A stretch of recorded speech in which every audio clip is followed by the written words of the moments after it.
বন্ধুরা আমার, তরুণ যুবকেরা আমার, মুরব্বিয়ানেরা আমার, ভালো করে শুনুন। হযরতে ওমর ফারুক হিমসের গভর্নর করে পাঠালেন কাকে? হযরতে সাঈদ রাদিয়াল্লাহু তাআলা আনহু। ভাই আমার, মদিনা শরীফ থেকে হাজার হাজার মাইল দূরে হিমসের গভর্নর যাকে করলেন, তিনি একজন আল্লাহওয়ালা মানুষ, নবীর সাহাবী, একজন মেধা সম্পন্ন, প্রখর বুদ্ধিমান, একজন জ্ঞানী, একজন বিখ্যাত যোদ্ধা, এই রকম সার্বিক গুণে গুণান্বিত একজন মানুষ। এই হযরতে সাঈদ রাদিয়াল্লাহু তাআলা আনহুকে হিমসের গভর্নর করলেন। হে তরুণ যুবকেরা, তিনি হিমসের জমিনে গেলেন, সিংহাসনে আরোহণ করেন, গভর্নরের চেয়ারে তিনি বসেন। গভর্নরের চেয়ারে বসে তিনি দেশের কাজ পরিচালনা করেন। সারা দিন ধরে মানুষের সেবা করেন, প্রজাদের সেবা করেন, জনগণের সেবা করেন, ইসলামের আদর্শকে মানুষের কাছে পৌঁছে দেন, খলিফার নীতি নির্দেশনাকে মানুষের কাছে পৌঁছে দেন, রাসূলের বাণীগুলো মানুষের কাছে পৌঁছে দেন। হে তরুণ যুবকেরা, হে আমার মুরব্বিয়ানেরা, ন্যায় প্রতিষ্ঠা করেন, তার রাজত্বের মধ্যে অন্যায় দূরীভূত করেন। এমন সময় বেশ মাত্র কিছুদিন কেটে কিছুদিনের মধ্যেই হিমসের বড় বড় ভায়ামার সম্ভ্রান্ত ব্যক্তিগুলো, দায়িত্বশীল ব্যক্তিগুলো মদিনার জমিনে চলে আসলেন। মদিনার জমিনে এসে খলিফাতুল মুসলিমিন হযরতে ওমর ফারুকের কাছে হযরতে সাঈদ রাদিয়াল্লাহু তাআলা আনহুর বিরুদ্ধে 4টে দোষারোপ করলেন, 4টে কমপ্লেন করলেন, খলিফার কাছে আবেদন করলেন, ও খলিফাতুল মুসলিমিন, আমাদের গভর্নর বদলে দিন, এই গভর্নর আর চলবে না। হযরতে ওমর ফারুক রাদিয়াল্লাহু তাআলা আনহু বললেন, কি দোষ? গভর্নরের অসুবিধা কি? আমি তো এই রকম যোগ্য মানুষকে পাঠিয়েছি, তার অসুবিধাটা কি? বললে ওনার 4টে দোষ আছে, 4টে সমস্যা, 4টে কমপ্লেন। 1 নাম্বার কমপ্লেন হলো অফিসে যখন আসেন মাঝে মাঝে অফিসে দেরি করে আসেন, এটা 1 নাম্বার। এটা 1 নাম্বার।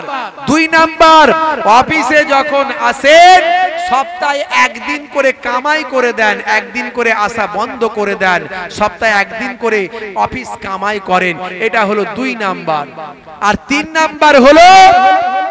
নাম্বার হলো সন্ধ্যার পরে, মাগরিবের পরে যদি ওই গভর্নরের বাড়িতে বিপদে পড়ে মানুষ যদি কেউ যায়, ডাকলে উনি দরজা খোলেন না। 3 নাম্বার সমস্যা, কমপ্লেন। আর 4 নাম্বার হলো উনি ওনার সিংহাসনে বসে থাকেন, মাঝে মাঝে রুমে ঢুকে দেখা যায় সিংহাসন থেকে পড়ে গিয়ে অজ্ঞান হয়ে পড়ে আছেন। 4 নাম্বার সমস্যা। এই 4টে কারণে আমরা বলছি যে গভর্নর বদলে দিন হুজুর। হযরতে ওমর ফারুক রাদিয়াল্লাহু তাআলা আনহু চিন্তায় পড়ে গেলেন।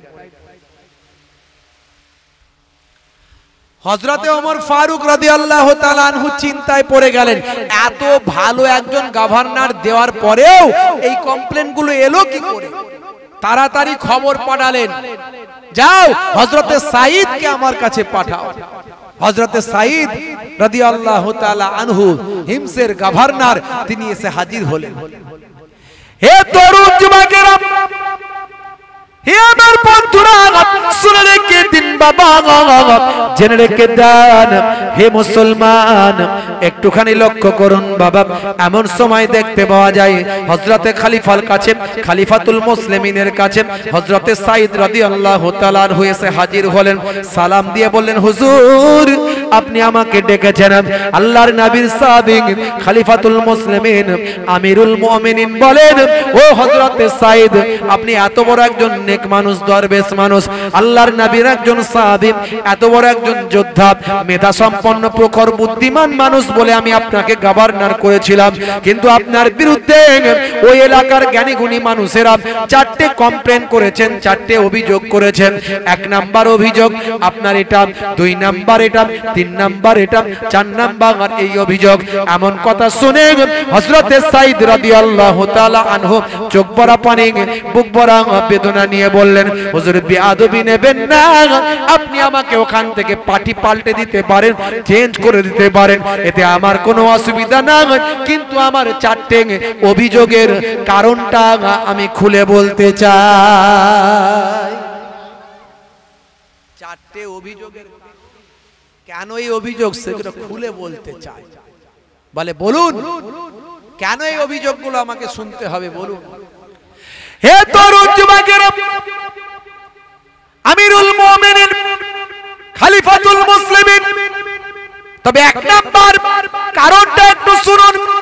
কেন কেন আমি অফিসে মাঝে মাঝে লেট করে হয়ে যায়, অফিসে দেরিতে কেন যাই, মাঝে মাঝে আমার কেন দেরি হয়, এটা শুনে রেখে দেন। তার কারণটা হলো, হুজুর বেয়াদবি নেবেন না, আমার বড় সংসার, স্ত্রী ছেলে মেয়ে বাম্মা আলাউলাদ নিয়ে বড় সংসার, আমার বাড়িতে কোনো কাজের মানুষ আমি রাখি না। যদি কাজের মানুষ রাখি তাহলে রাজকোষের অর্থ থেকেই তো তাকে মাইনে দিতে হবে, আর এটা জনগণের টাকা খরচ করা হবে। এই চিন্তা করে আমি কোনো কাজের মানুষ বাড়িতে রাখি না, কোনো কাজের মহিলা, কাজের পুরুষ বাড়িতে রাখি না। আমার স্ত্রী সকালবেলা কাজকর্ম নিয়ে ব্যস্ত থাকে, রান্না বাড়াই সব নিয়ে ব্যস্ত থাকে। আমি সকালবেলা আমার স্ত্রীর কষ্ট দেখে সহ্য করতে পারি না। আমি আমার স্ত্রীর সঙ্গে ছোট ছোট কাজগুলো রান্নায় সহযোগিতা করতে থাকি। আমি হাদিসটা শুনেছি, আল্লাহর নবী তিনি তার জীবন জিন্দেগিতে মাঝে মাঝে স্ত্রীদের সঙ্গে ছোট ছোট কাজগুলো করতেন। ইয়াকুনু ফি মাহানাতে আহলিহি ওয়া ইয়াকুমুল বাইতা ওয়া ইয়াহলিবুনা সাতা ওয়া ইয়াখিতা সাওবাহু ওয়া ইয়াকসিফান আলাহু ওয়া ইয়াহমিলু বিজাতিন মিনাস সুক। আল্লাহর নবী, আল্লাহ রাসূল মাঝে মাঝে বাড়িতে ছোট ছোট কাজগুলো করতেন, স্ত্রীর সঙ্গে রান্নায় সহযোগিতা করতেন। নবীর আদর্শকে সামনে রেখে আমি সাঈদ, আমি আমার স্ত্রীর সঙ্গে মাঝে মাঝে কাজকর্মগুলো করতে থাকি। আর এই কাজগুলো করতে গিয়ে মাঝে মাঝে আমার অফিসে আসতে লেট হয়ে যায়। হযরতে ওমর ফারুক চোখ ভরা পানি, আহারে একজন গভর্নর বাড়িতে একটা কাজের মানুষ রাখে না, এই হলো যোগ্য গভর্নর, নিজে পরিশ্রম করে, নিজে খাটে। হে তরুণ যুবকেরা, আমরা স্ত্রীর সঙ্গে কাজ করতে চাই না, বাড়িতে ছোট ছোট কাজগুলো পুরুষ মানুষেরা করতে চায় না, ভাবি ওগুলো মহিলাদের কাজ। না না, মাঝে মাঝে স্ত্রীর সঙ্গে ছোট ছোট কাজগুলো করবেন, সুন্নতের সওয়াবটা পাবেন। মনে রাখবেন বাবা, হে তরুণ যুবকেরা, যাদের ভিতরে সুন্নত পাওয়া যায় তারা কেউ পথহারা হয় না। রাসূলের পথে যারা চলে দুনিয়ায়, বাতিলের বাধা তারা মানে না। জোরে হবে না? নিশীত রজনীতে সেজদাতে যায়, হুসাইনি তাদের নিয়ে ভাবনাতে রয়। বিপদের মাঝে তারা যতই পড়ুক, রাসূলের তারিকা ছাড়ে না। যাদের ভিতরে সুন্নত পাওয়া যায় তারা কেউ পথহারা হয় না। রাসূলের পথে যারা চলে দুনিয়ায়, বাতিলের বাধা তারা মানে না। বন্ধুরা আমার, তরুণ যুবকেরা আমার, মুরব্বিয়ানেরা আমার, হে তরুণ যুবকেরা, এমন সময় হযরতে সাঈদ বললেন, হুজুর দুই নাম্বার কারণটা শুনুন। কেন সপ্তাহে আমি একদিন করে অফিসে যাই না? তার কারণ হচ্ছে আমার দুটো মাত্র পোশাক, আমি পোশাক বেশি কিনি না। কারণ পোশাক যদি বেশি কিনি রাজকোষের টাকা থেকে কিনতে হবে, আমার তো আর অন্য কোনো ইনকাম নয়। আমি রাজকোষের ভাতা পাই, সেই ভাতার টাকায় আমার কিনতে হবে, রাজকোষের টাকা আমাকে নিয়ে পোশাক কিনতে হবে। তাই আমার মাত্র দুটো পোশাক আমি ব্যবহার করি, একটা আজকে একটা কালকে, এইভাবে ব্যবহার করতে করতে সপ্তাহে যখন আমার পোশাকগুলো ময়লা হয়ে যায়, নোংরা হয়ে যায়। সপ্তাহে একদিন আমি কামাই করি, একদিন শুক্রবারের দিন জুম্মার নামাজ, এই জুম্মার নামাজের জন্য আমি ইবাদতের জন্য একটা দিন ফিক্সড করেছি। আমি আমার পোশাক আশাকগুলো ধুয়ে ফেলি, ওই দিন পবিত্র হয়ে পরিষ্কার পরিচ্ছন্ন হয়ে ওই দিন আমি আমার কাপড়গুলোকে পরিষ্কার পরিচ্ছন্ন করি। সপ্তাহে একদিন আমি আমার পোশাকগুলো ধোয়ার জন্য, জুম্মার নামাজের জন্য, ইবাদতের জন্য আমি অফিসটা বন্ধ রাখি। এটা হলো আমার দুই নাম্বার কারণ। হে তরুণ যুবকেরা, হযরত ওমর ফারুক মনে মনে করলেন, ঠিকই তো করেন, একদিন কামাই করতে পারেন, কোনো অসুবিধা নাই, তার অনেক কাজ থাকতে পারে। 3 নাম্বার হুজুর হযরতে সাঈদ রাদিয়াল্লাহু তাআলা আনহু বলেন, 3 নাম্বার কারণটা হলো, ও হযরত ওমর ফারুক শুনে রেখে দিন বাবা, জেনে রেখে দিন বাবা, 3 নাম্বার কারণ হলো মাগরিবের পরে আমি আর দরজা খুলি না, কেউ ডাকলে আওয়াজ দিই না। তার কারণ হলো সকাল থেকে সন্ধ্যা পর্যন্ত সারা দিন জনগণের জন্য সময় দিই, সারা দিন আমি মানুষের সেবায় নিয়োজিত। মাগরিবের পর থেকে, মাগরিবের নামাজের পর আমি আমার সন্তানদেরকে একটু দ্বীনের তালিম দিই, একটু কোরআনের শিক্ষা দিই, একটু নবীর শিক্ষা দিই। এই নবীর শিক্ষা, কোরআনের শিক্ষা, এই দেওয়াটা হলো আমার জন্য ফরজ। আল্লাহর নবী বলেছেন, প্রত্যেকটা তরুণ তরুণী, প্রত্যেকটা যুবক যুবতী, প্রত্যেকটা বালেগ বালেগা, প্রত্যেকটা বান্দা বান্দির জন্য ইলম শিক্ষা করা ফরজ। আমার সন্তানগুলোকে যদি আমি ইলমের শিক্ষা না দিই, তাহলে তারা দেব ভাই আমার মূর্খ হয়ে যাবে, শিক্ষাহীন হয়ে যাবে। তাই প্রত্যেকদিন আমি মাগরিবের পর থেকে নামাজের পর থেকে সন্তানদের নিয়ে আল্লাহর কোরআনের তালিম দিই, রাসূলের হাদিসের তালিম দিই। দ্বীনের তালিমটা দেওয়ার জন্য আমি কেউ এলে আমার কারো সঙ্গে দেখা করি না। খলিফা বলেন, আপনি ঠিকই করেন, এটা আপনার কোনো দোষ নয়, এটা দোষের কিছু নয়। 4 নাম্বার কারণটা বলুন। 4 নাম্বার কারণটার কথা হযরতে সাঈদ রাদিয়াল্লাহু তাআলা আনহু বলেন, ও খলিফাতুল মুসলিমিন, ও আমিরুল মুমিনিন, 4 নাম্বার কারণটা যদি আপনি শোনেন, তাহলে শুধু আমার চোখ দিয়ে পানি ঝরছে তা নয়, আপনারও চোখ দিয়ে পানি ঝরবে। হে তরুণ যুবকেরা, হে আমার বন্ধুরা, শুনে রেখে দিন বাবা, হযরতে সাঈদ রাদিয়াল্লাহু তাআলা আনহু বললেন, খলিফাতুল মুসলিমিন ও আমিরুল মুমিনিন, শুনে রেখে দেন, 4 নাম্বার কারণটা হলো, আমি তখন মুসলমান ছিলাম না, আমি তখন ঈমানদার ছিলাম না, আমি তখন বেঈমানদের সরদার ছিলাম। হে তরুণ যুবকেরা, হে আমার বন্ধুরা, শুনে রেখে দিন বাবা, জেনে রেখে দেন। হে মুসলমান, একটুখানি লক্ষ্য করুন। 4 নাম্বার কারণটা বলতে গিয়ে হযরতে সাঈদ রাদিয়াল্লাহু তাআলা আনহু থরথর করে কাঁপছেন, ঝরঝর করে পানি গড়িয়ে যায়। তখন আমি মুসলমান ছিলাম না, তখন আমি বেঈমানদের নেতা ছিলাম, কুফফারদের সরদার ছিলাম। আমাদের একটা লড়াই হয়েছিল মুসলমানদের সঙ্গে, অর্থাৎ আপনাদের সঙ্গে একটা লড়াই হয়েছিল, আপনার নবীর সাহাবায়ে কেরামদের সঙ্গে একটা লড়াই হয়েছিল। এই লড়াইয়ে আমি একজন আপনার নবীর সাহাবীকে একজনকে বন্দী করেছিলাম। যাকে বন্দী করেছিলাম সেই সাহাবীর নাম হলো হযরতে খুবাইব রাদিয়াল্লাহু তাআলা আনহু।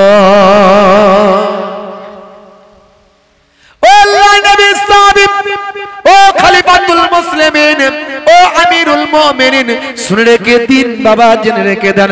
হে তরুণ যুবকেরা, হে আমার মুরব্বিয়ানেরা, শুনে রেখে দিন বাবা, এমন সময় হযরতে সাঈদ রাদিয়াল্লাহু তাআলা আনহু সেই সময় ঝরঝর করে কাঁদতে কাঁদতে বললেন, আমি তাকে হযরতে খুবাইবকে বন্দিশালার ভিতরে রাখলাম, বন্দিশালার ভিতরে রেখে কত না অত্যাচার করলাম, কত না জুলুম করলাম, কত না আঘাত করলাম, কত না তাকে মারলাম। যত তাকে আঘাত করি, যত তাকে মারি, যত তাকে জুলুম করি, ততই সে খুবাইব আহাদ আহাদ আল্লাহ বলে আওয়াজ দেয়। জোরে হবে না? আরে জোরে হবে না? হে তরুণ যুবকেরা, হে আমার বন্ধুরা, শুনে রেখে দিন বাবা, জেনে রেখে দিন বাবা, শুনে রেখে দিন বাবা। খলিফা শুনে নিন কথাটা আমার, খলিফা শুনে নিন কথাটা আমার। ছিল এক সাহাবী খুবাইব যার, খলিফা শুনে নিন কথাটা আমার। করে খোবায়েবকে বের করে নিয়ে আসা হলো। এমন সময় ফাঁসি কাস্টে ঝোলানো হবে। খোবায়েবকে বলা হলো, এ খোবায়েব বলো তোমার শেষ ইচ্ছা কি? সেই সময় হযরতে খোবায়েব বলেছিলেন, ও সাইদ আমার শেষ ইচ্ছা হলো, শুনে রাখো, আমি প্রভুর কাছে মিলিত হব, আমার আল্লাহর সঙ্গে দিদার করব। যাবার আগে আমি আমার রাসূলের নির্দেশ অনুযায়ী আমি আমার আল্লাহর সঙ্গে মোলাকাত করার আগে একটু ওযুর পানিতে ওযু করতে চাই, আর আল্লাহর দরবারে যাবার আগে 2 রাকাত নামাজ আদা করতে চাই। জোরে হবে না? জোরে হবে না? ঈমানের শক্তি দেখুন। মৃত্যুর সময় কোনো ভয় নাই, কোনো কষ্ট নাই, দুঃখ নাই, চেহারা থেকে আনন্দ ঝরে পড়ছে, আল্লাহর সঙ্গে দিদার করবে, তার এই ঈমানি শক্তি। মনে আছে সাদ্দাম হোসেনের কথা? সাদ্দাম হোসেন যখন ফাঁসি কাস্টে ঝোলানো হয়েছিল, সাদ্দাম হোসেন বলেছিল, আমার মাথাটা কালো কাপড় দিয়ে ঢাকার কিছু নাই। কালো কাপড় তাদেরই ঢাকতে হয় যারা মৃত্যুকে ভয় করে। আমি মৃত্যুকে ভয় করি না, এখন আমি আল্লাহর উপর নির্ভরশীল। আমি মারা গেলে আল্লাহর সঙ্গে আমার মোলাকাত হবে। হে জালিমিরা, হে জালিমিরা, তোমরা অন্যায় ভাবে আমি ইমানদারের হয়ে কথা বলতাম, আমি অত্যাচারিত ভাইদের পক্ষে কথা বলতাম, আমি ন্যায়ের পক্ষে কথা বলতাম, তাই তোমরা সহ্য করতে পারলে না। আমাকে জুলুম করে তোমরা ফাঁসি কাস্টে ঝোলাচ্ছ। এই দেখো, এক হাতে আমার কোরআন মাজিদ, এই কোরআন মাজিদ সাক্ষী, আমি তোমাদের ভয় খাই না, আমি তোমাদের ভয় পাই না, আমি মৃত্যুকেও ভয় পাই না। একটা সাদ্দাম হোসেন মারা যাবে, যে সাদ্দাম হোসেন তোমাদের কাঁপুনি ধরিয়েছে, পৃথিবীর বুকে আরো লাখো সাদ্দাম হোসেন তৈরি হবে। আজ ফিলিস্তিনের জমিনে প্রত্যেকটা ফিলিস্তিনি এক একজন সাদ্দাম। হে তরুণ যুবকেরা, ফিলিস্তিনি ভাইদের জিজ্ঞাসা করলে তারা বলে যে তোমরা ভয় পাচ্ছ না, এত মানুষ তোমাদের শহীদ হয়ে যাচ্ছে, প্রত্যেক পরিবার থেকে শহীদ হয়েছে, তোমরা কি ভয় পাও না? তারা বলে আমরা বাঁচলে গাজী আর মরলে শহীদ, আল্লাহর সঙ্গে মিলিত হব, আমাদের ভয় নাই। আল্লাহ যা করেন ভালোর জন্য করেন। আমাদের লড়াই আমাদের দেশের জন্য, স্বাধীনতার জন্য, আমাদের লড়াই বাইতুল মুকাদ্দাসের জন্য, আমাদের মসজিদের জন্য। জোরে হবে না? বন্ধুরা আমার, তরুণ যুবকেরা আমার, মুরব্বিয়ানেরা আমার, শুনে রেখে দেন, জেনে রেখে দেন, হযরতে খোবায়েব রাদিয়াল্লাহু তাআলা আনহু ইন্তেকালের আগে বলেছিলেন, হে জালিমেরা, তোমরা চিন্তা করো না, আমি এখনি ফাঁসি কাস্টে ঝুলে আল্লাহর সঙ্গে দিদার হয়ে যাবে। মুসলমান 2 রাকাত নামাজ পড়েছিলেন ইন্তেকালের আগে। হযরতে সাঈদ রাদিয়াল্লাহু তাআলা আনহু ঝরঝর করে কাঁদছেন আর বলছেন, এই কথা শুনে হযরতে ওমর ফারুক তিনিও ঝরঝর করে কাঁদছেন। হে তরুণ যুবকেরা, হযরতে সাঈদ বলেন, হুজুর, এমন সময় হযরতে খোবায়েব রাদিয়াল্লাহু তাআলা আনহু আল্লাহর নবীর বিশিষ্ট সাহাবী, তিনি সেই সময় ওযুটা করলেন, নামাজটা পড়লেন। নামাজটা পড়ার পরে ভাই আমার, দোস্ত আমার, তিনি আমাদেরকে বললেন, আমি এখন বিদায়ের সময়, আল্লাহর দরবারে যাবার সময়, যাওয়ার আগে তোমাদের কাছে একটা কথা বলি, আমার রাসূলের কাছে আমার সালামটা পৌঁছে দিও। এই কথা বলেন ছুটে ছুটে ছুটে ছুটে ফাঁসি কাস্টে চলে গেলেন। ফাঁসির দড়িটা নিজের গলাতে লাগিয়ে নিলেন। এমন সময় আমরা জিজ্ঞাসা করলাম, হে হে খোবায়েব, তুমি ছুটে ছুটে কেন এলে? কিসের এত তোমার আনন্দ, এত কিসের তারা কিসের? এমন সময় হযরতে খোবায়েব আনন্দের হাসি হাসতে হাসতে বললেন, আমি কেন ছুটে এসেছি হে কুফারেরা, হে মুশরিকেরা, তোমরা বুঝবে না। আমি ছুটে আসার কারণ হলো আমার আল্লাহ তাআলা জান্নাতের খুশবুটা আমার নাকেতে পৌঁছে দিয়েছেন। হে তরুণ যুবকেরা, হযরতে সাঈদ রাদিয়াল্লাহু তাআলা আনহু বলে, হুজুর, এই ঘটনার পর হযরতে খোবায়েব শহীদ হলেন, দুনিয়ার জমিন ছেড়ে বিদায় নিলেন। এই ঘটনাটা আমার মনে পড়ে যায়। আমি তখন বেঈমান ছিলাম, কুফার ছিলাম। আমি গভর্নরের সিংহাসনে, গভর্নরের আসনে চেয়ারে যখন বসি, মাঝে মাঝেই যখন আমার মনে পড়ে যায় যায় হযরতে খুবাইবের কথা, আমি থরথর করে কাঁপি আর ঝরঝর করে কাঁদি। না জানি কাল কিয়ামতের দিনে আল্লাহর দরবারে কি চেহারা আমি দেখাবো। এই চিন্তা করে কাঁদতে কাঁদতে আমি চেয়ার থেকে পড়ে গিয়ে জমিনে পড়ে বেহুশ হয়ে যাই, জ্ঞানটা হারিয়ে যায়। হুজুর আমার জ্ঞান হারিয়ে যায়, আমি নিজে বুঝতে পারি না। জোরে হবে না? হযরতে ওমর ফারুক ঝরঝর করে কেঁদে বললেন, ভাই খোবা, ভাই সাঈদ, আর কেঁদো না, আর চিন্তা করো না। তুমি অন্যায় করেছো, অবশ্যই তুমি না জেনে করেছো। তোমার সে জ্ঞান ছিল না তখন, তোমার সে বুদ্ধি ছিল না তখন, তোমার মধ্যে ঈমান ছিল না। পরবর্তীকালে তোমার মধ্যে ঈমান এসেছে। এখন তুমি রাসূলের সাহাবী, এখন তুমি নবীর সাহাবী, এখন তুমি ঈমানদার। মনে রাখবে আমার নবী বলছেন, ইন্নাল ইসলামা ইয়াহদিমু মাকানা কাবলাহু ওয়া ইন্নাল হিজরাতা তাহদিমু মাকানা কাবলাহা ওয়া ইন্নাল হজ্জা ইয়াহদিমু মাকানা কাবলাহু।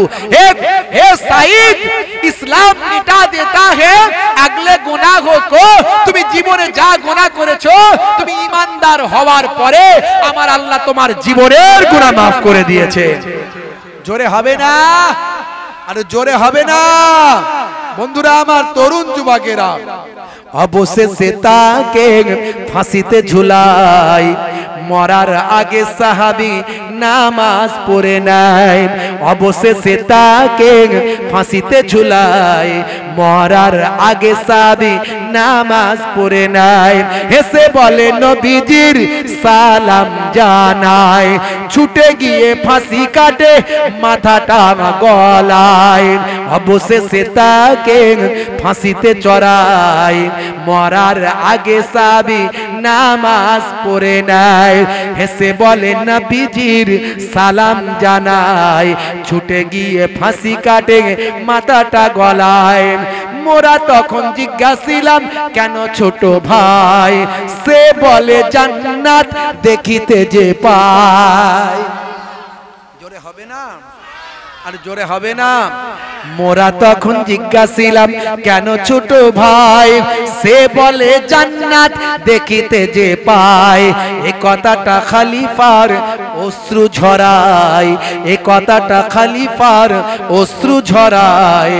মনে মোহেব বুল্লাম কলম চালায়, মনে পড়ে গেলে সাইদ জ্ঞানটা হারায়, মনে পড়ে গেলে সাইদ জ্ঞানটা হারায়। বন্ধুরা আমার, তরুণ যুবকেরা আমার, মুরব্বিয়ানেরা আমার, হযরতে খলিফা এমন কথা শোনার পরে বলেন, সাইদ আমি সব বুঝে নিয়েছি সাইদ, তোমার মতো মানুষ হয়নি আর হবে না, তুমি হবে হিমসেং এর গভর্নর। তোমার দায়িত্ব ওটাই থাকবে। মানুষ বোঝেনি তাই তোমাকে খারাপ বুঝেছে, আমি যা বলার বলবো। ঈমানের শক্তি দেখুন মুসলমান, আমাদের ঈমানের শক্তিকে বাড়াতে হবে, আমলটা করতে হবে। আমলগুলোর মধ্যে সবচেয়ে বড় আমল হলো নামাজ। সেই নামাজ ছেড়ে দিলে হবে না, নামাজ ছেড়ে দিলে হবে না। মুসলমান সবচেয়ে আফজাল ইবাদত হলো নামাজ, নামাজটা পড়বেন। আর সবচেয়ে বড় সুন্নত হলো মুখের দাড়ি, দাড়িটা রাখবেন, ছোট হোক বড় হোক। আজকে নায়ক গায়ক খেলোয়াড় প্লেয়াররা দাড়ি রেখেছে। ভাই আমার, ভারতের প্রাক্তন প্রাইম মিনিস্টার মনমোহন সিং, বর্তমান প্রাইম মিনিস্টার নরেন্দ্র মোদী, সবাই দাড়ি রেখেছে। বাপেরা আমার, দাড়ি রাখলে লজ্জা করার কিছু নাই, নবীর সুন্নত মনে করে রাখবেন। যে আপনাকে অপমান করুক, কষ্ট দিক, মনে রাখবেন সে আল্লাহ এবং রাসূলের দুশমন, আর এর জন্য আল্লাহ আপনার ইজ্জতকে আরো বাড়িয়ে দেবে। কাল কিয়ামতের দিনে, হাসরের ময়দানে, বিচারের দিনে হতে পারে নবীর এই সুন্নতটার কারণে রাসূলের শাফাআতি আপনি পেয়ে যাবেন। মনে রাখবেন বাবাজি, রাসূলের সুন্নতটা মেনে চলুন। কঠিন বিপদের মধ্যে আমরা আছি মুসলমান, সারা বিশ্বের দিকে তাকিয়ে দেখুন, যত আমরা দিন ভুলে যাব, শরিয়ত ভুলে যাব, আল্লাহ আমাদের দোয়া কবুল করবে না, আমরা গজবের মধ্যে পড়ব। আজকে আমরা ভারতবর্ষের চারিদিকে তাকিয়ে দেখুন কি অবস্থা চলছে। আজকে নিরাপত্তা কোথায়? ভারতবর্ষের চারিদিকে তাকিয়ে দেখুন, মুসলমান, দলিত, আদিবাসী যখন তখন তারা নির্যাতিত, নিষ্পেষিত হচ্ছে। সেই তুলনায় আমরা পশ্চিমবঙ্গের মুসলমান তুলনামূলক এখনো অনেকটা ভালো আছি, কিন্তু সেই জায়গায় ভারতবর্ষের দিকে তাকিয়ে দেখুন। ভাইরা আমার, এখনো সময় আছে, শান্ত হন, ভদ্র হন, নম্র হন, মানবিকতা বোধ তৈরি করুন, মানুষকে ভালোবাসুন, হিন্দুকে ভালোবাসুন, খ্রিস্টানকে ভালোবাসুন, জৈন বৌদ্ধকে ভালোবাসুন, রাসূলের আদর্শকে নিয়ে নিজে মেনে চলুন, রাসূলের আদর্শকে মানুষের কাছে ছড়িয়ে দিন। ইসলামের সৌন্দর্য, ইসলামের ব্রাইটনেস, ইসলামের উজ্জ্বলতা মানুষের কাছে পৌঁছে দিন। সারা পৃথিবীর মানুষ যেখানে আপনি যাবেন, আপনার মধ্যে যদি রাসূলের আদর্শ থাকে আপনাকে স্যালুট করবে, উঁচু জায়গায় পৌঁছে দেবে। মাশাআল্লাহ, আল্লাহ কবুল করুন, বলুন আল্লাহুম্মা আমিন, বলুন আল্লাহুম্মা আমিন। আপনাদের খেদমত থেকে বিদায় নেব, কেউ উঠবেন না। আপনারা যাওয়ার আগে একটুখানি মায়ামার ভাইয়েরা বলেছেন, বড় আশা করে একটুখানি চাঁদা মানে একটুখানি কালেকশন করতে হবে, একটুখানি আপনাদের সাহায্য করতে হবে, একটু দান সাদকা দিতে হবে। আগামী বছর এই পাক মাহফিলটা যেন আল্লাহ কবুল করেন। আল্লাহ করে মাশাআল্লাহ অনেক ভালো মাহফিল, তবে সারা রাত করলে মানুষের একটু অসুবিধা হয়। আমি সব জায়গায় সারা রাত করতে বারণ করি, কিন্তু আপনাদের দিকে সারা রাত হয়, কি কথা ঠিক না ভুল? হয়। তো যাই হোক বাপেরা আমার, তরুণ যুবকেরা আমার, তো আগামী বছর এই দেখুন 1:45 বেজে গেছে, আর মাত্র 2-1 ঘন্টা হলেই সারা রাত কেটে যাবে, বুঝতে পারছেন? তাহলে আপনারা জেগেই তো দিয়েছেন, আর আপনারা শুধু বাড়িতে গিয়ে আপনারা কষ্ট করে এই আরামের জায়গাটা, জান্নাতের বাগানটাকে ছেড়ে চলে যাবেন না। বাবা মার, আগামী বছর এই জান্নাতের বাগান যাতে কায়েম হয় তার জন্য একটু চেষ্টা করা দরকার আছে না নাই? এই জান্নাতের বাগান কায়েম হলে এই এলাকায় রহমত নাজিল হবে, ফারিস্তারা হাজির হবে, নেককার জেনেরা হাজির হবে, আর বান্দা যখন আল্লাহর দরবারে সাদকা করে, ফি সাবিলিল্লাহ দেয়, আল্লাহ তার বিপদকে উদ্ধার করে দেয়, মুসিবতকে দূর করে দেয়, আল্লাহ তার ঘরের উপর রহমত নাজিল করে। আর যখন বান্দা নিয়ত করে দান করে, রাসূল বলেন বুখারী শরীফের হাদিস, ইন্নামাল আমালু বিন্নিয়াত, নিয়তের উপর আমল হয়। সন্তানের জন্য, বাম্মায়ের জন্য, দাদাদির জন্য, নিজের সুস্থতার জন্য, তারা কবরে চলে গেছে তাদের মাগফিরাতের জন্য, সন্তানদের পড়াশোনার জন্য, কাজ কারবারে উন্নতির জন্য, বিপদ আপদ থেকে মুসিবত থেকে দূর হওয়ার জন্য যে নিয়ত করে বান্দা দান করবে, আল্লাহ তার নিয়তকে কবুল করবে। অল্প দিলেও রাসূল বলছেন কাল জাবালে রহমতের পাহাড় করে আল্লাহ পৌঁছে দেন। জোরে হবে না? জোরে হবে না?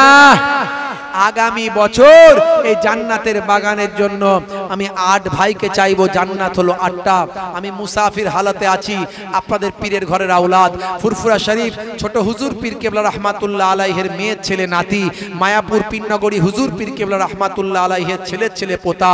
একদিকে আহলে বায়াতের খানদানের চিটেফুটা রক্ত আমার শরীরে আছে, একদিকে সিদ্দিকে আকবরের খানদানের চিটেফুটা রক্ত আমার শরীরে আছে। আমি অধম গুনাহগার, আপনাদের জন্য মুসাফির হালাতে দোয়া চাইবো। বাবা মার বাপ কবরে চলে গেছে, মা কবরে চলে গেছে, তাদের মাগফিরাত কামনা করে একটু দান করুন। আল্লাহর কোরআন কখনো মিথ্যা নয়। আল্লাহর কোরআন বলছে মান জাআ বিল হাসানাতে ফালাহু আসরু আমসালিহা। বান্দা 1 দিবি, আমি আল্লাহ তোকে 10 দিয়ে দেব। এটা আমার কোরআনের ওয়াদা। কোরআনের ওয়াদা কখনো মিথ্যা হয় না। শুধু তাই নয়, নেক নিয়ত করে দান করুন, অন্তর থেকে দান করুন। হাদিসে কুদসির মধ্যে এসেছে আল্লাহ 1-এর বদলে 10 দেন, 1-এর বদলে 100 দেন, 1-এর বদলে 700 দেন, 1-এর বদলে বেহিসাব মালে মালামাল করে দেন। বাপেরা আমার, এই আগামী বছর জান্নাতের বাগানের জন্য একটুখানি এই পাক মাহফিলটা কায়েম রাখতে হবে বাপ। যেখানে জান্নাতের বাগান তৈরি হয়, হেদায়েতের বাণী সেখান থেকে প্রচার হয়, হেদায়েতের আলো ছড়িয়ে পড়ে, হুজুর পীর সাহেবরা আলেম ওলামারা এসে ওয়াজ নাসিহাত করে, কোরআন হাদিসের আলো চারিদিকে ছড়িয়ে পড়ে। বাপেরা আমার, আগামী বছর 8 ভাইকে চেয়েছি 1001 টাকা। যিনি প্রথম হাত তুলবেন তাকে আল্লাহ ডবল সওয়াব দেবেন। একটু হাতটা তুলে দেখান। আপনাদের জালসা আপনাদের কায়েম রাখতে হবে। আপনি কবরে চলে যাবেন, আপনার সন্তানেরা কায়েম রাখবে। সন্তানদের ওসিলায় সাদকায়ে জারিয়া হয়ে কবরে পড়ে পড়ে আপনি সওয়াব পাবেন। আল্লাহর নবীর ওয়াদা, আল্লাহর কোরআনের ওয়াদা কখনো মিথ্যা হবে না। হাত তুলুন, প্রথমে একজন তুলুন। যিনি প্রথম হাত তুলবেন তিনি ডবল সওয়াব পাবেন। অল্প কয়েক মাস হলো আল্লাহর বাইতুল্লাহ থেকে ঘুরে এসেছি, আল্লাহর বাইতুল্লাহে হাত দিয়ে এসেছি, আল্লাহর বাইতুল্লাহে দাঁড়িয়ে দোয়া চেয়েছি, রাসূলের রওজায় গিয়ে দোয়া চেয়েছি, রাসূলের দরবারে গিয়ে দোয়া চেয়েছি। হাজারে আসওয়াদ আল্লাহ সৌভাগ্য করেছিলেন, মুখ দিয়ে চুমু খেয়েছি, সেই জবান দিয়ে হাত দিয়ে আপনাদের জন্য দোয়া চাইবো। বাবা মার একটু নানাজান দাদাজানদের ওসিলা দিয়ে দোয়া চাইবো। বাবা মার কে আছেন একটু 1001 টাকা দেনেওয়ালা হবে না? একজন ভাই সেহি আল্লাহ ইজওয়ান, আমার ভাই পেছন থেকে হাত তুলেছেন। কি নাম ভাই? কি নাম গো? জনাব ইমাদুল মন্ডল সাহেব প্রথম 1 নম্বরে হাত তুলেছেন, জোরে বলুন মারহাবা। নারায়ে তাকবীর। সিলসিলা হক ফুরফুরা শরীফ, সিলসিলা হক মুজাদ্দিদুজ জামান, নারায়ে তাকবীর। খাস ভাবে দোয়া চাইবো। আগা 2 নম্বরে কে আছে একটু নাফসের সঙ্গে মনের সঙ্গে লড়াই করুন, করে একটু বলুন বাপ কবরে মা কবরে, বাপের রুহে মায়ের রুহে সব পৌঁছাবে, দান করলে কমবে না। কোরআন মাজিদে আল্লাহ বলেছেন, হে দুনিয়ার মানুষ শুনে রেখে দাও, কবরবাসী কি বলে জানো? কবরবাসী বলে লাউলা আখারতানি ইলা আজালিন কারীব ফাসাদদাকা, যদি একবার দুনিয়ার জমিনে যেতাম তাহলে আমার মালপত্র সব সদকা করে দিতাম। নানাজান ছোট হুজুর কেবলা বলতেন, দিয়ে ধন বোঝে মন, কেড়ে নিতে কতক্ষণ। আমার আল্লাহ চাইলে ভিখারিকে ধনী বানাতে পারে, আমার আল্লাহ চাইলে ধনীকে ভিখারি বানিয়ে দিতে পারে। সব ক্ষমতার উপর আমার মাবুদের ক্ষমতা। সে আল্লাহকে খুশি করার জন্য বলতে পারেন না বাপ 2 নম্বরে 1001 টাকা আছেন কেউ?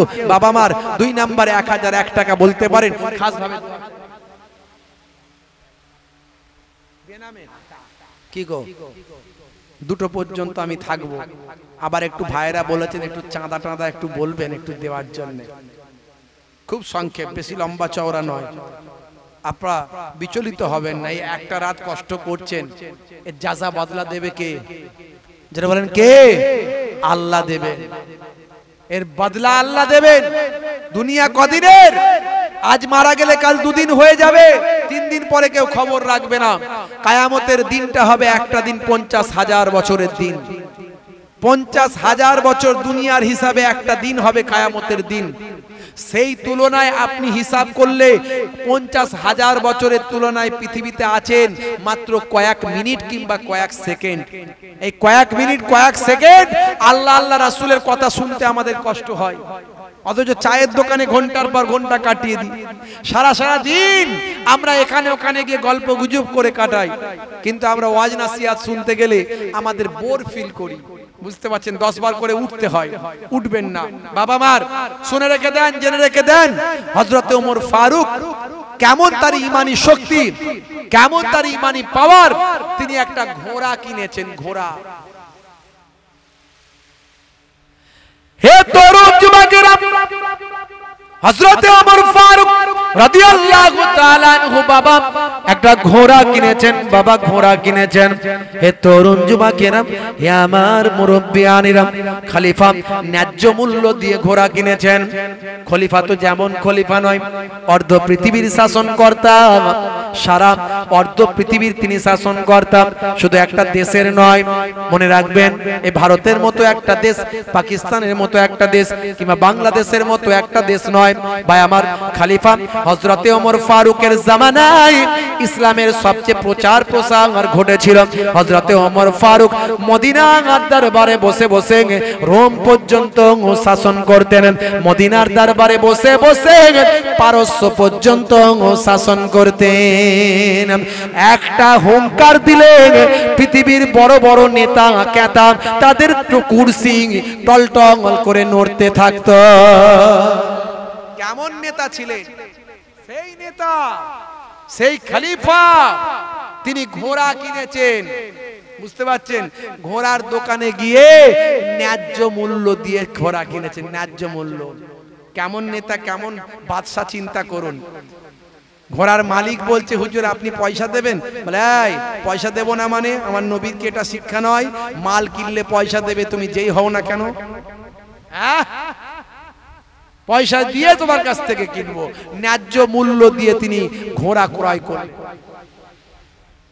হে তরুণ যুবকেরা, খলিফা ঘোড়াটা নিয়ে চেপে মাত্র কয়েক মাইল গিয়েছেন বাবা, ঘোড়ার চলছে না, ঘোড়ার পা বসে গেল, ঘোড়ার হাঁটতে পারছে না, ঘোড়ার চলতে পারছে না। এমন সময় খলিফা হযরতে ওমর ফারুক রাদিয়াল্লাহু তাআলা আনহু তাড়াতাড়ি ঘোড়া থেকে নেমে পড়লেন। হে তরুণ যুবকেরা, হে আমার মুরব্বিয়ানেরা, চিন্তা করলেন ঘোড়ার পা খারাপ, ঘোড়া অসুস্থ, ঘোড়া দুর্বল, হয়তো আমাকে ওই লোকটা কি ঠকিয়ে দিল নাকি। এমন সময় হযরতে খলিফা রাগান্বিত হলেন। বিচার যদি বাবা ধরা পড়ে, বিচারে যদি ঠক ধরা পড়ে, ঠকানো ধরা পড়ে, তাহলে শাস্তি আছে না নাই? হযরতে ওমর ফারুকের শাস্তি মানে বুঝতে পারছেন তো, মারাত্মক শাস্তি। নবীর যুগে ঠকাবে মানুষ, এ ক্ষমতা কারো আছে? অত সহজ নয়। আজও মক্কা মদিনা শরীফের জমিনে যান, এই বর্তমান সময়ে আরবের সরকার বিভিন্ন রকম অন্যায় কাজে লিপ্ত। হ্যাঁ ভাই আমার, নাইট ক্লাব করেছে, বলছে হালাল বার, বার আবার হালাল, বুঝতে পারছেন? হালাল বার করেছে। আবার কি বলে, হ্যালোইন করেছে, হ্যালোইন। ভূত ভূত সাজে, বছরে একদিন করে ভূত সেজেছে কদিন আগে। ওই আমেরিকানরা যেটা সাজে, খ্রিস্টানরা, নাসারারা, কালো ভূত, মেছো ভূত, গাছে ভূত, পানিতে ভূত, হ্যাঁ উড়ন্ত ভূত, ডুবন্ত ভূত। কেন সাজে জানেন? তারা এই জন্যই সাজে, ভূতটা হ্যালোইনটা করে যাতে করে মৃত মানুষ মারা যাওয়ার পরে তাদের আত্মা এদের এসে ভয় না দেখায়। এই জন্য বছরে এরা ভূত সাজে একদিন। আর এদেরকে খুশি করার জন্য আরবের সরকার এটা করেছে, উদযাপন করেছে। বলুন না নাউজুবিল্লাহ। এমন কোনো অন্যায় নাই যে করছে না। নবীর দেশে যা হচ্ছে অত্যন্ত দুর্ভাগ্যজনক। গোয়ার মতো বীচ তৈরি করেছে যেখানে পুরুষ আর মহিলারা একসঙ্গে স্নান করবে লাইভে। বন্ধুরা আমার, এত কিছু জঘন্য জায়গায় চলে যাচ্ছে। এই জন্য যারা আরবের উদাহরণ দেয়, দেবেন না। আরবের সরকার ভাই আমার ইহুদি নাসারাদের কথা শুনে চলছে। যদি না চলতো তাহলে একটা হুঙ্কার দিত, কারণ আরব সরকার হলো পৃথিবীর মুসলমানদের সবচেয়ে ধনী দেশ, তাদের পাওয়ার প্রচুর। কিন্তু কোনো কথা বলছে না মোহাম্মদ বিন সালমান, তার নিরীহ ফিলিস্তিনিদের শহীদ করে দিচ্ছে, কোনো কথা উচ্চারণ করছে না, খালি বলছে যুদ্ধ থামানো দরকার। কোনো হুঙ্কার নাই, কোনো আওয়াজ নাই। সেই আরবের জমিনে এর পরেও, এত কিছুর পরেও এখন বেনামাজি নাই। নামাজের টাইম হলে ভাই আমার ওই দোকানদানি খুলে দিয়ে তারা মসজিদে চলে যায়। ভাই আমার চুরি নাই, বেনামাজি নাই। জোরে বলুন সুবহানাল্লাহ। হে তরুণ যুবকেরা, এখনো চুরি করলে হাত কেটে দেওয়া হয়, এখনো খুনের বদলে খুন, এখনো আইনটা, কোরআনের আইনটা অনেকটা চলে। বন্ধুরা আমার, তরুণ যুবকেরা আমার, মুরব্বিয়ানেরা আমার, হযরতে ওমর ফারুক রাদিয়াল্লাহু তাআলা আনহু কোরআনের শাসন তিনি চালান। কেউ যদি ঠকায় মানুষকে তাহলে তার বিপদ আছে। হে তরুণ যুবকেরা, হে আমার মুরব্বিয়ানেরা, মুসলমান মিলাদুন নবীতে যায়, ঈদের দিনে ফাঁস কাতারে দাঁড়ায়। ভাই আমার হুজুর দেখলে সালাম দেয়, মায়ের পায়ে সালাম করে সেমুই লাচ্চা খায়। আবার দোকানে যখন বসে ওজনে তখন কম দিয়ে মানুষকে ঠকায়। আছে না নাই? এমন মুসলমান আছে না নাই? আলছেটে বাড়ায়, ওজনে ঠকায়, ভাষা ঠিক নাই, গালাগালি করে ভাই, ছোটদের ভালো করে মারধর করে, ছোটদের পরিহাস করে, ছোটদেরকে কষ্ট দেয়, বড়দেরকে অসম্মান করে, নবীর সুন্নত তরিকার বাইরে চলে। আছে না নাই? হে তরুণ যুবকেরা, হযরতে ওমর ফারুক রাদিয়াল্লাহু তাআলা আনহু বাবা সেই সময় দেখতে পাওয়া যায় দোকানদারের কাছে এলেন, ঘোড়ার মালিকের কাছে এলেন। ঘোড়ার মালিককে বললেন, বাবা ঘোড়ার মালিক, তুমি কি জানতে না এই ঘোড়াটাও অসুস্থ? তুমি কি অসুস্থ জেনে আমাকে বিক্রি করেছো? এমন সময় হযরতে ওমর ফারুক তিনি বললেন, যদি এমনটা হয়, যদি প্রমাণ হয় তুমি ইচ্ছাকৃতভাবে আমাকে ঠকিয়েছো, তাহলে তোমার শাস্তি হবে। এখন তুমি আমার ঘোড়াটাকে ফেরত নিয়ে আমাকে টাকা ফেরত দাও। ঘোড়ার মালিক বললেন, হুজুর বেয়াদবি নেবেন না, আপনি হলেন খলিফা, আপনি যেটা বলবেন আমি মেনে নিতে বাধ্য। কিন্তু একটা কথা জানতে চাই, আপনি যদি টাকা চান আমি দিতে বাধ্য, কিন্তু আপনি আমার উপর ইলজাম লাগাতে পারবেন না। আমি যখন আপনাকে ঘোড়াটা দিয়েছিলাম তখন এই ঘোড়াটাকে আপনি দেখে নিয়েছেন না না দেখে নিয়েছেন? ঘোড়াটা দেখে নিয়েছেন না না দেখে নিয়েছেন? তখন ঘোড়াটা কি অসুস্থ ছিল না সুস্থ ছিল? হে তরুণ যুবকেরা, হযরতে ওমর ফারুক বলেন, সব বুঝলাম তোমার কথা সব বুঝলাম, কিন্তু মনে রাখবে আমি এখন বিচার করতে চাই। এই বিচার তোমার আর আমার বিচার, তোমার আমার আর আমার বিচার। এখানকার আঞ্চলিক কাজী যিনি তার কাছে আমরা যাব। হে তরুণ যুবকেরা, আঞ্চলিক কাজী যিনি ছিলেন তার নাম হলো বাবা কি জানেন? সুরাইহ ইবনে হারিস আল কিন্দি। সুরাইহ ইবনে হারিস আল কিন্দি একজন ন্যায় বিচারক, একজন কাজী ছিলেন।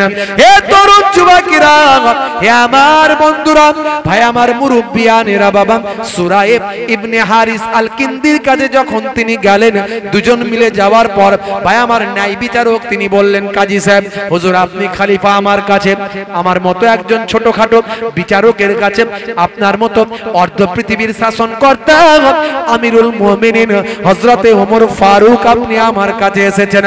হে তরুণ যুবকেরা, হযরতে ওমর ফারুক বলেন, তাতে কোনো অসুবিধা নেই, আপনি বিচারক তো বিচারকই হয়, ন্যায় বিচারটা আপনি করুন। সবকিছু শুনে নেওয়ার পরে বিচারক তিনি ফয়সালা দিলেন, যখন আপনি ঘোড়াটা কিনেছিলেন তখন ঘোড়াটা দেখে কিনেছিলেন, তখন ঘোড়াটা অসুস্থ ছিল না, তখন ঘোড়াটা সুস্থ ছিল। আপনি চলে যাওয়ার পরে ঘোড়াটা অসুস্থ হতে পারে, এটা সন্দেহের কোনো কারণ নাই। এখন আপনি আমার সামনে দাঁড়িয়ে আছেন, আপনি আধ ঘন্টা পরে 2-4 কিলোমিটার যাবার পরে আপনি বেঁচে থাকবেন না মারা যাবেন, এর গ্যারান্টি কি কেউ দিতে পারবে? এই কথা শোনার পরে সুরাইহ ইবনে হারিস আল কিন্দির কথা শুনে হযরতে ওমর ফারুক তিনি সেখান থেকে বিচারটা মেনে নিয়ে আল্লাহর উপর প্রশংসা করে তিনি বাড়ি চলে যান। পরে তিনি সুরাইহ ইবনে হারিস আল কিন্দিকে ডাকলেন রাজ দরবারে, মদিনার মসজিদে নববীতে ডাকলেন। ডেকে সুরাইহ ইবনে হারিস আল কিন্দিকে বললেন, বাবা আপনি খলিফাকে সামনে রেখে যে ন্যায় বিচারক করে বিচার করে খলিফার বিপক্ষে রায় দিয়েছেন, এটা আমার ভালো লেগেছে। আমি বিশ্বাস করেছি যে আমার দেশে এখনো খলিফার পর্যন্ত বিচার করার বিচারক আছে, এই রকম ন্যায় বিচারক আছে। আজ থেকে আপনাকে আর আঞ্চলিক বিচারকের দায়িত্ব নয়, বরং সারা রাষ্ট্রের বিচারের দায়িত্ব আপনাকে দিলাম। জোরে হবে না? সেই খলিফায়ে সানি হযরতে ওমর ফারুক, কেমন তাদের ঈমান ছিল, কেমন তাদের ভাই আমার রাসূলের সুন্নাত ছিল, তরিকা ছিল। সেই হযরতে ওমর ফারুক, বন্ধুরা আমার, তরুণ যুবকেরা আমার, হিমসের তৎকালীন সারা পৃথিবীর অর্ধেকটা জয় হয়েছে, হিমস পর্যন্ত, পারস্য পর্যন্ত, রোম পর্যন্ত হিমসের গভর্নর করলেন হযরতে সাঈদ রাদিয়াল্লাহু তাআলা আনহুকে। কষ্ট হচ্ছে নাকি আপনাদের? কষ্ট হচ্ছে? তাহলে এই মাঝে মাঝে দুজন একজন করে উঠছেন আর বসছেন, ব্যাপারটা কি? রাত তো হয়েই গেছে 1:15, একটু কষ্ট করে একটা রাত জেগে দেওয়া যায় না কি জি?